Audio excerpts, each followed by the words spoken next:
ક્યારેક રસ્તાઓ પણ ભક્તિમય બની જાય છે તો ક્યારેક પગરખા વગરના આ પગમાં પણ અદ્ભુત શક્તિ આવી જાય છે. આ નજારો તો જુઓ, જ્યાં હૈયામાં હરખ ને મુખ પર માત્ર એક જ નામ છે, દ્વારકાધીશ.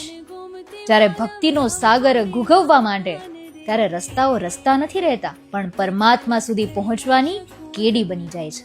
અને વાત જ્યારે સૌરાષ્ટ્રની હોય ત્યારે ભક્તિમાં ભારો ભાર ભાવ ભળે એ તો સ્વાભાવિક જ છે. આ સોરઠની ધરતી છે સાહેબ. અહીં મહેમાન ગતિ લોહીમાં વણાયેલી છે. ઠેર ઠેર ઊભા થયેલા આ સેવાના કેમ્પ જુઓ. કોઈ પદયાત્રીઓના પગ દબાવે છે તો કોઈ ભક્તોને ગરમા ગરમ ભોજન પીરસે છે. કોઈના હાથમાં પાણીનો પ્યાલો છે તો કોઈની આંખોમાં એ સેવા કર્યાનો અનેરો સંતોષ. સેવાભાવી લોકોના આ અવિરત પ્રવાહને જોઈને એમ લાગે કે જાણે માનવતા તો આજે પરાકાષ્ઠાએ પહોંચી છે. શરીરને થાક તો લાગે છે, પણ આ ભક્તોનો આત્મા તો એ ક્યારનોય કાળિયા ઠાકરના શરણોમાં પહોંચી ગયો છે. ધન્ય છે એ પદયાત્રીઓને અને ધન્ય છે એ સેવા કરનારા હાથોને. જય દ્વારકાધીશ.